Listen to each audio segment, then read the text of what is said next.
ಚಿತ್ರದುರ್ಗದಲ್ಲೂ ಕೂಡ ಬಿರುಸಿನ ಪ್ರಚಾರ ನಡೀತಾ ಇದೆ. ಬಿಜೆಪಿ ಅಭ್ಯರ್ಥಿ ಭರ್ಜರಿ ಮತಬೇಟೆಗಿಳಿದಿದ್ದಾರೆ. ಮೊಳಕಾಲ್ಮೂರು ತಾಲೂಕಿನಲ್ಲಿ ಗೋವಿಂದ ಕಾರಜೋಳ ಕ್ಯಾಂಪೇನ್ ಮಾಡ್ತಾ ಇದ್ದಾರೆ. ಕ್ಷೇತ್ರದ ಅಭಿವೃದ್ಧಿಗಾಗಿ ಆಶೀರ್ವದಿಸಿ ಅಂತ ಮತಯಾಚಿಸ್ತಾ ಇದ್ದಾರೆ. ನನ್ನನ್ನ ಗೆಲ್ಲಿಸಿ ಕಳುಹಿಸಿದ್ರೆ ಸದಾ ಮೋದಿ ಪಕ್ಕದಲ್ಲಿ ಇರ್ತೇನೆ. ನೀರಾವರಿ ಯೋಜನೆಗೆ ನಾನು ಮೊದಲ ಆದ್ಯತೆಯನ್ನ ಕೊಡ್ತೇನೆ. ರಾಂಪುರದಲ್ಲಿ ಬಿಜೆಪಿ ಅಭ್ಯರ್ಥಿ ಗೋವಿಂದ ಕಾರಜೋಳ ಅವರ ಭಾಷಣದಲ್ಲಿ ಬಂದಂತಹ ಮಾತುಗಳಿವೆ.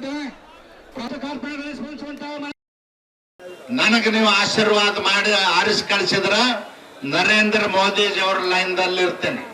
ಎಲ್ಲಿರ್ತೇನೆ? ನರೇಂದ್ರ ಮೋದಿಜಿ ಅವ್ರ ಲೈನ್ ದಲ್ಲಿ, ಅವ್ರ ಬಗಲಲ್ಲಿ ಇರ್ತೇನೆ, ಪಕ್ಕದಲ್ಲಿ ಇರ್ತೇನೆ. ಆದ್ರೆ ನೀವು ಚಂದ್ರಪ್ಪನ ಆರಿಸಿ ಕಳಿಸಿದ್ರ ವಿರೋಧ ಪಕ್ಷದ 30 ಗುಂಪಿನಲ್ಲಿ 31ನೇದವ್ರು ಆಗ್ತಾರೆ. ವಿರೋಧ ಪಕ್ಷದಲ್ಲಿ 30 ಜೋಡಿ 31 ಆಗ್ಬೇಕು. 400 ಸೀಟ್ಗಳನ್ನ ಗೆದ್ದು ನರೇಂದ್ರ ಮೋದಿ ಅವರು ಈ ದೇಶದ ಪ್ರಧಾನ ಮಂತ್ರಿ ಆಗ್ತಾರ. ಅವ್ರ ಪಕ್ಕದಲ್ಲಿರುವಂತವ್ರು ನಾಯಕ ಮಾಡಬೇಕು. ಅದಕ್ಕಾಗಿ ನಾನು ಹೆಚ್ಚು ಹೇಳಲಿಕ್ಕೆ ಹೋಗುದಿಲ್ಲ, ಉಳಿದ ವಿಷಯಗಳನ್ನ ಪ್ರಸ್ತಾಪ ಮಾಡೋದಿಲ್ಲ. ಒಂದು ಮಾತನ್ನು ನಿಮಗೆ ಹೇಳಲಿಕ್ಕೆ ಬಯಸ್ತೇನೆ.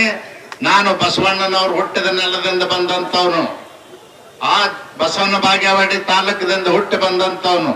ನಿಮಗ್ ಗೊತ್ತಿರಲಿ, ನನಗೆ ಎಲ್ಲರನ್ನು ಪ್ರೀತಿ ವಿಶ್ವಾಸದಿಂದ ಕಾಣತಕ್ಕಂತ ಬಸವ ತತ್ವವನ್ನ ಮೈಗೂಡಿಸ್ಕೊಂಡಂತವನು.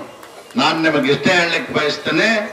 12ನೇ ಶತಮಾನದ ಶರಣರು, ಬಸವಣ್ಣನವರು ಅನುಯಾಯಿ, ಅಪ್ಪ ಶಿವಚರಣ ಮಾದಾರ ಚೆನ್ನಯ್ಯನ ವಂಶಸ್ಥ ನಾನು. ನಿಮಗೆ ಗೊತ್ತಿರಲಿ, ಆ ಬಸವ ತತ್ವದಲ್ಲಿ ಕೆಲಸ ಕಾರ್ಯಗಳನ್ನ ಮಾಡ್ತೇನೆ ಅಂತ ಕೈ ಮುಗಿದು ಪ್ರಾರ್ಥನೆ ಮಾಡಿ ನಮ್ಮ ನಾಯಕ.